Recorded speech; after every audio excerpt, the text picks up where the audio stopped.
Welcome to the Informed Pregnancy and Parenting Podcast. I'm your host, Dr. Elliot Berlin. We've done a couple of episodes on lactation and breastfeeding, such as Breastfeeding Basics with Linda Hanna. But today, we're going to discuss breastfeeding with circumstances such as non-birth mothers, breast augmentation or reduction, nipple piercings, difficult deliveries, and more.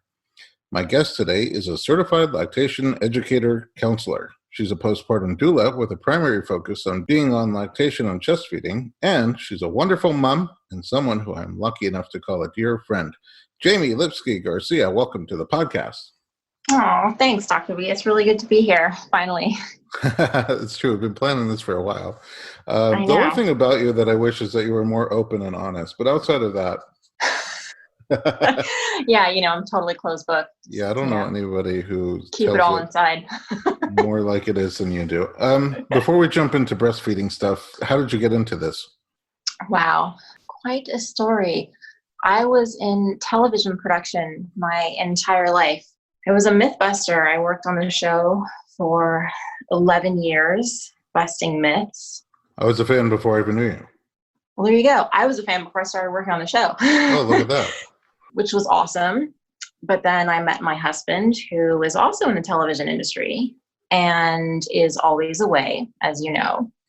And I realized once we got pregnant that we both could not work in this industry and raise our daughter the way we wanted to raise her. And while I enjoy watching how I met my stripper wife behind bars in the OC, it's not really something that I want to work on. So I went back to school and I got my qualifications in lactation and postpartum. What drove this, besides the fact that television wasn't as fulfilling as what it was before my daughter, was it really does take a village. And I think that this gets lost. And I think, there's so much pressure on women nowadays to be a great mom, to be a great wife, to, work and do all of this. And coming from a situation where neither Jason or I had a mother to take care of us, I really needed that support. And I had an incredible birthing team, you included. I credit my delivery to you. Oh, thanks. I feel like you did most of the work. I don't know. There's a couple of hip openers and things that definitely couldn't have happened without you. Oh. But I didn't have those mothers and I didn't have that innate, close, family people around me that would help me. And so I sought out people like yourself and my doula, Lori Bregman, who were just Erica Chidi, who were just the most exceptional women I've ever met in my life, and were just there, and how they made me feel and how they guided me through the process was just such an eye-opener. And I really wanted everybody else, every other woman on the face of this planet, every other man on the face of this planet, every other family, every other parent to have that experience. And that's what made me do it. You said you had a great team of me and Lori Bregman and Erica Chidi. And it was the best group of women ever. Well, I mean... It's okay. I relate. I have so much estrogen exposure every day. No, it's fine. The greatest woman and man. One man. And you're a man. So here's the thing. Yeah. So you became a lactation educator counselor. And you help people. You're part of that team now. I mean, you guys didn't have your moms, but even, I think so many people move away from their families that we just don't have the kind of support we used to have. That's exactly right. So all these careers and professions pop up like childbirth educator and doula and lactation helpers, and all those things used to just be there. They used to just be family members or village people. Yeah. Not the village people, but village people from your village. Because that would be a weird group of birth. And maybe I could see it. I'm into it. YMCA. And so, you wanted to be a part of that team, and the birth doula is a crazy part of that team. They have no normalcy to their life. So the postpartum side is a little more structured. Absolutely. Kind of gives you what you were talking about, the ability to be there as a mom and also be there supporting other women. Yeah, I think as well, you spend some time in prep. I hope, it's one of the things that I like to work on is birth prep and before baby, pre-breastfeeding. But you have this baby and then what? Then there's this baby and now what? And now you have to feed it and take care of it and keep it alive. It's so much. So, I was waiting after our first baby came out. I stuck around for a little bit. The placenta came out, and then I was waiting for the user guide, which never came out. Ours came with no user guide, and also instruction booklet shoots out. Yeah, and also the 30-day trial guarantee. You return it. For returns, no returns, no take backsies on ours must have been refurbished because none of those came with it. When you had your baby, was breastfeeding a question for you? Did you always know that you wanted to breastfeed? So I did. I mean, and this is what I tell, clients is that it's the same with birth, I guess, is it's really good to have a plan, but children, babies have a real way of just knocking you on your butt. So have that plan, but, be prepared to adapt and be flexible. So I knew I wanted to breastfeed. My goal was 6 months. 5 years later, I found myself breastfed into a corner. Oh. You exchanged months for years. I really did. But I knew that I wanted to do it. And I loved the closeness that it brought for my daughter and I. And it was really wonderful. Did it come easy to you or did you have challenges? I had challenges, I think, as everyone does. Nothing worth having ever comes easy. And I find it's very rarely challenging in the way that you expect it to be. I knew I wanted it. I persisted with it. I eventually dropped the expectations, I think, that I had kind of had in my head and was more flexible and went with the flow. And that really helped. Is that a pun? Okay. I don't know. Sometimes I got really let down.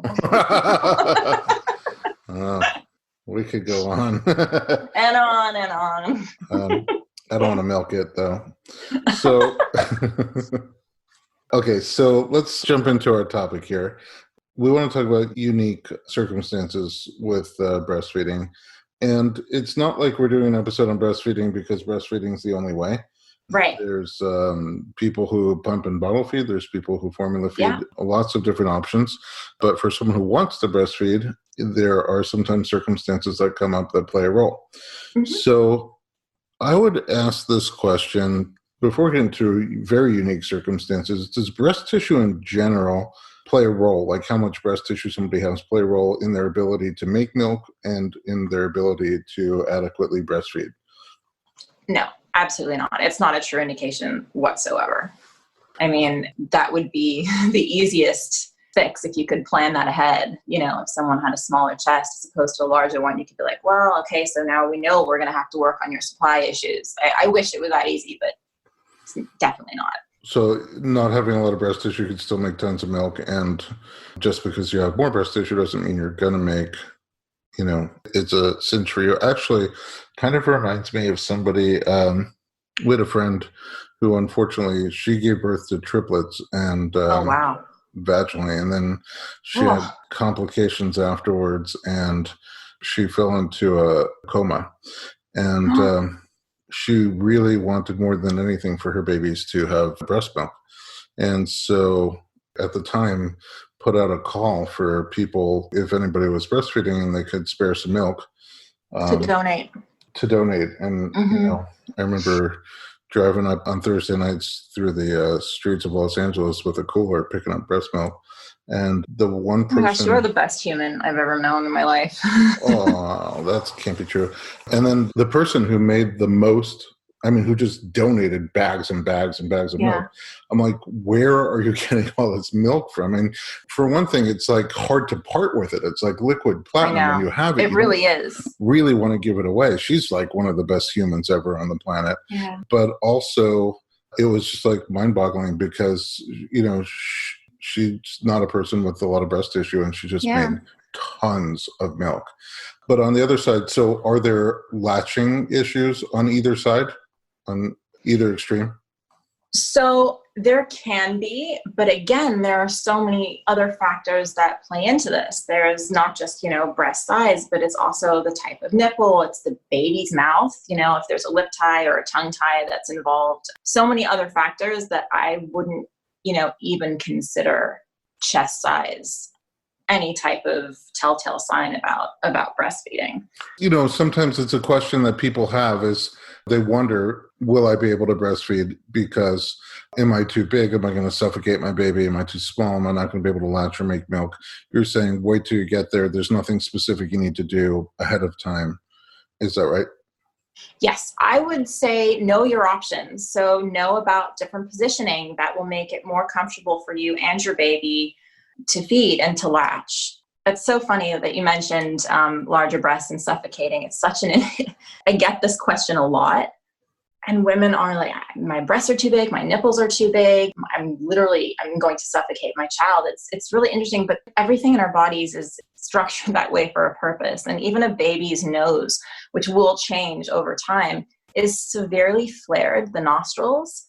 And so you can push a baby's nose completely flat down, and that baby will still be able to breathe through little flared nostrils. So is it weird that I want to try that?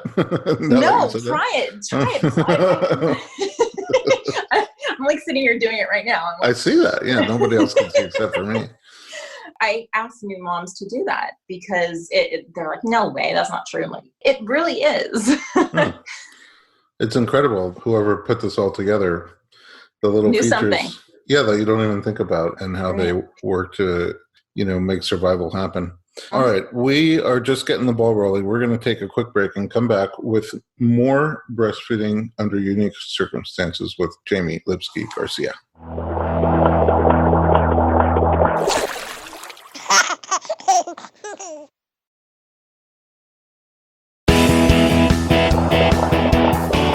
Welcome back to the Informed Pregnancy Podcast. We are talking to Jamie Lipsky Garcia. Okay, let's talk about this. A question that comes up all the time.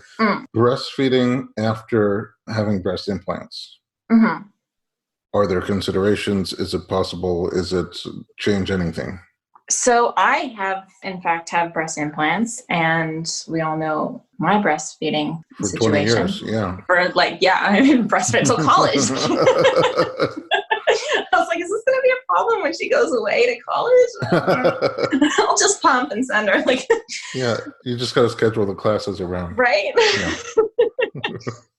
So it depends, as with everything to do with breastfeeding, it depends on the type of surgery, what was done, the incision. I will say that especially nowadays, surgeons are very savvy that most women will want to do this. And so if they're doing any areola cuts, they will be mindful of ducts and nerves that are there. So it may or may not interfere, but it's way less of a chance. Implants that are underneath the muscle, you have a better chance of successfully breastfeeding than those that are on top of the muscle.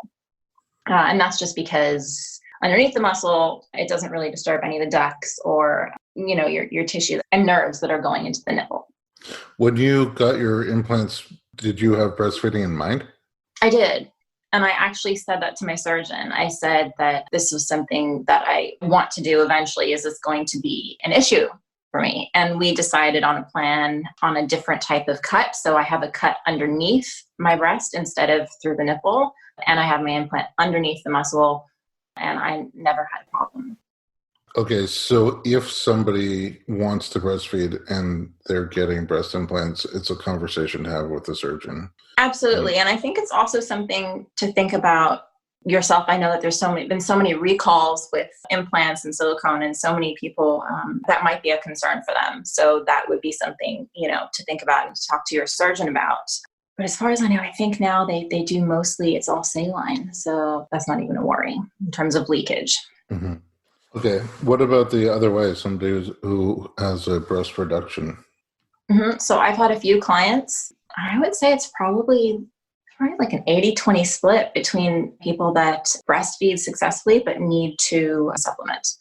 And again, it depends on the scar that you have, the surgery, the amount of nerve damage that might have occurred. Is that also a conversation to have with the surgeon. Ahead of time to preserve the ducts. Exactly. And it's not necessarily something that you would know until you start to do it either.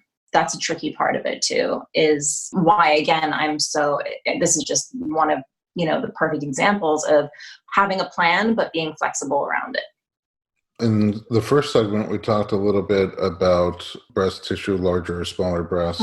And you mentioned, but it also has a lot to do with nipple type. Are there certain nipple types that are more or less conducive to breastfeeding? And if so, are there things that people should know ahead of time or things they can do ahead of time to increase their success with breastfeeding? So there's always things, that you can do depending on what type of condition you have. The thing about nipples and breastfeeding, and it sounds like nipples are so important because it's, breastfeeding. But actually, once the baby is latched, the nipple isn't anywhere near the baby's mouth. It's actually all the way down the back of the baby's throat. And how the baby actually, I wish I could actually show you this in a video diagram. But once the baby's latched, the suction and the way the tongue moves is all above the areola. It's around the areola, and the actual nipple part is shoved way down the back of the baby's throat. So you can have a flat nipple or, a bifurcated nipple, which is basically two nipples on one. It looks like two tiny little mountains or any type of deformity. That doesn't really play much of a role. There's a way around it. It's definitely a learning curve, when you have a different type of nipple, like, there's certain positions that you would want to avoid, flat nipples, things that you can do to ridge the breast so that the baby can get a proper latch, a deeper latch, so that the tongue of the baby is not just flicking on the nipple. Is that something that they can work on ahead of time? So they do, for lack of a technical term, they make nipple poppy outy thingies. Oh. I like to call them.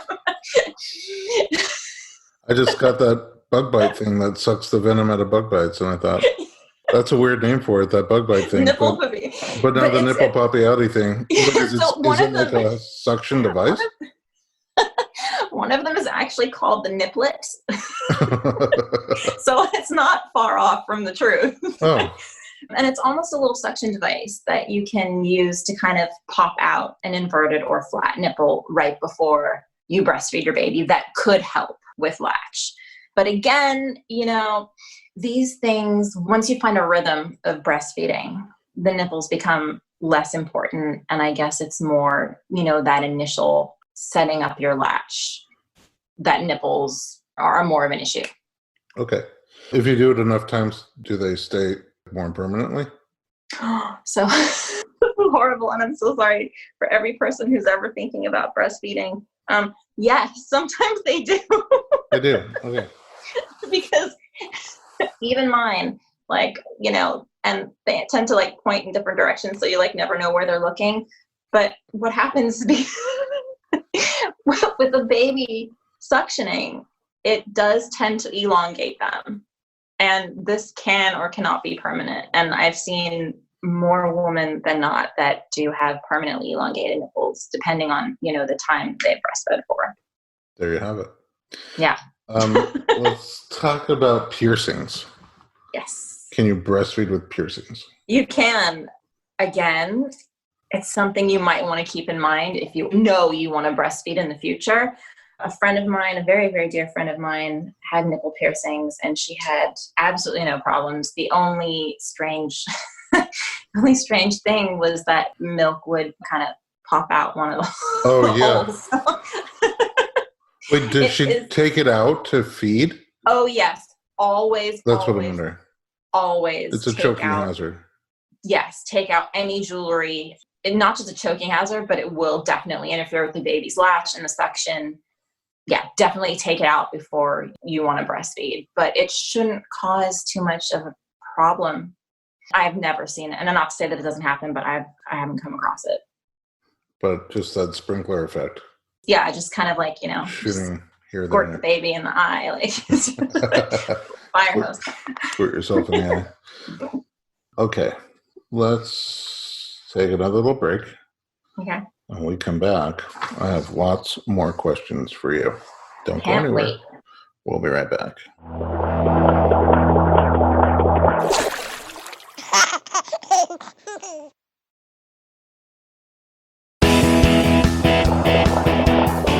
Welcome back to the Informed Pregnancy Podcast. We're talking to Jamie Lipsky Garcia. Such a good friend. I'm having a great time with you, as always. Yay, me too. Time is moving fast, so I'm going to jump right into the next set of questions, okay? Yeah. Do you have to give birth to a baby to breastfeed? Absolutely not. The miracle of the human body, it's absolutely insane. The only thing that you do need to have a placenta for is to produce colostrum. Okay. But you don't have to have a baby to breastfeed. In fact, there are genetically male parents out there that have breastfed their child. How do you go about doing that? Because you take a hormone. Well, so prolactin is a miracle hormone. So it's really a case of, hormones. With enough prolactin and enough prolactin receptors that get set up in the brain, which usually happen with a breastfeeding mother, usually happen in days 0 to 3. They set up these receptors in your brain, and that tells your body to make milk. And that's prolactin. And there are so many galactagogues and wonderful Western medicine and Eastern medicine nowadays that actually promote an incredible supply. I wanted to, because I know that some people, when they're breastfeeding, they have a hard time losing, let's say, their last several pounds that they put on during the pregnancy, and other people just it sucks all the weight out of them. Yeah. So I was trying to latch my son to see if I could suck some of the weight off my body. Did it work? It didn't happen, but I didn't have the nipple sucky outy thing. So it's maybe also the hair. The hair bothers them. The hair is, waiter, there's a hair in my soup, of course. So, we've had couples, especially 2 mom couples, where one will give birth, but they can both breastfeed. Absolutely. It's a case of nipple stimulation, of hormones, and of taking that baby to breast. The body would be similar with a surrogate. Yes, exactly. So I have had a client who has successfully had 2 babies by a surrogate, and she wanted to breastfeed, and she did. She did. They had an agreement with the mother that the baby would have her colostrum, and then she pumped, and they stashed some of her breast milk together because it can take a minute. Generally, anything in lactation is 2 weeks before your milk supply settles, before it ups, before it lessens. The cycle takes about 2 weeks. So I would just say people out there that are in this sort of situation is just to be mindful of that nothing happens quickly. Yeah, maybe I didn't give it a long enough try. I think so. Or maybe I just didn't committed. have a good enough lactation helper. I didn't know you back then. Oh, there you go. There was this one time where I was holding my baby, and he was 3 months old, and I had come out of the shower, and I was wrapped in a towel watching a high-speed chase on cable TV, let's just say. As you do. It just caught my attention. Anyway, my wife put the baby in my arms, and I wasn't fully conscious of it, and all of a sudden I felt this awful sensation at the nipple level. I was like, oh my God. And that was my first experience. Yeah, it happens. I mean, I'm sure, I have a story of my daughter Journey doing the same thing to my husband. Yeah, I was so grateful for the nipple cream, the nipple butter. It was nipple butter. It was so helpful. Chuck the nipple butter. Breast milk is by far the best healer of wounded nipples. Well, if you could make your own, that's wonderful, but I had no luck there. So I was saved by Earth Mama Angel Baby. Yes, also a good one. Okay, so let's say somebody gives birth and then, let's say 6 weeks, 8 weeks later, they become sexually active again. Is there a change in the hormones? Does breastfeeding affect getting back into sexual activity or vice versa? So I find it can be a mental thing. I know a lot of women that while they are breastfeeding don't feel comfortable doing it, and their body, because there's something in their mind they don't feel comfortable doing, their body follows suit. And then I know some women who actually will have sex while breastfeeding because it's the only time that can happen. Multitasking? Multitasking. Yeah. I mean, that's hashtag momming at its. All right. So if someone breastfeeds and while they're breastfeeding, they get pregnant again, does that affect lactation? I mean, we know lactation sort of affects your ability to get pregnant, but not as well as people think. Yes. Whole bunch of babies come through the office where people are like, I don't know how I got pregnant, I'm breastfeeding. Right. Irish twins. It's a thing. So very specific circumstances have to happen to be able to use breastfeeding as a prophylactic. You know, the baby has to be within, I think it's within the first 3 months of life. You have to be solely breastfeeding. So no bottle, no substitution.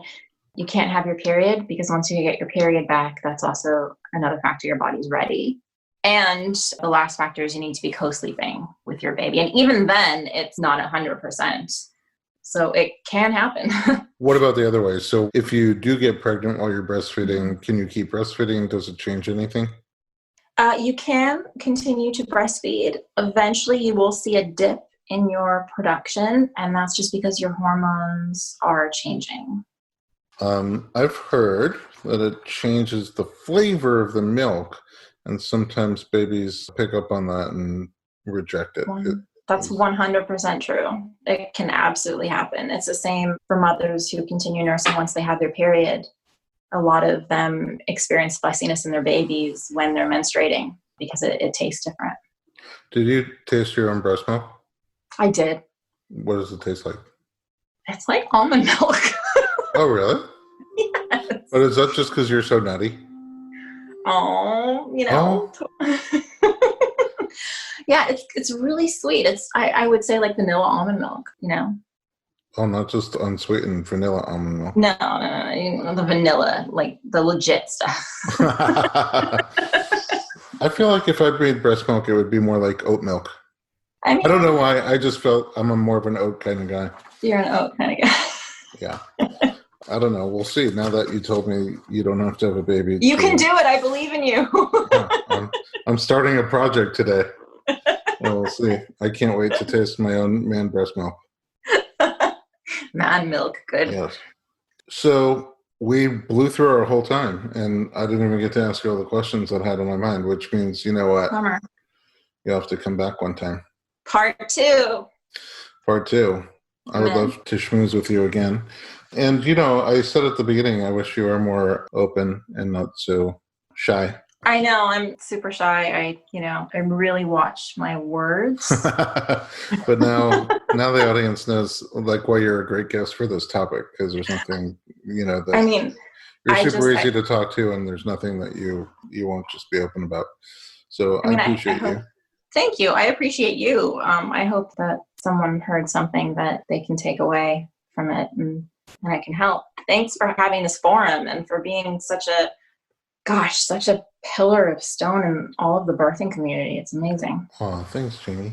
I have a question for you. Where can we find you online? So I am part of the Loom Doula Collective. You can also contact me over Instagram at Jamie Lips Garcia. Jamie Lips Garcia? Jamie Lips Garcia. How do you spell Jamie Lips Garcia? JAIMELAPS GARCIA. Oh, you're not kidding. It's really Jamie Lips Garcia. Jamie Lips Garcia, yeah. I tend to work more through word of mouth. I like to keep it small and sensitive. Nice. I'm grateful for you joining us today at home. I'm grateful for you listening to our podcast. We've been getting more feedback than ever, and sometimes it's like great topic suggestions, and then sometimes it's just questions. And some of the questions that I asked today are questions that were submitted by audience members, and so we put a whole bunch of them together, got an amazing expert, and answered your questions. If you have more questions or comments, write to us at info@informedpregnancy.com.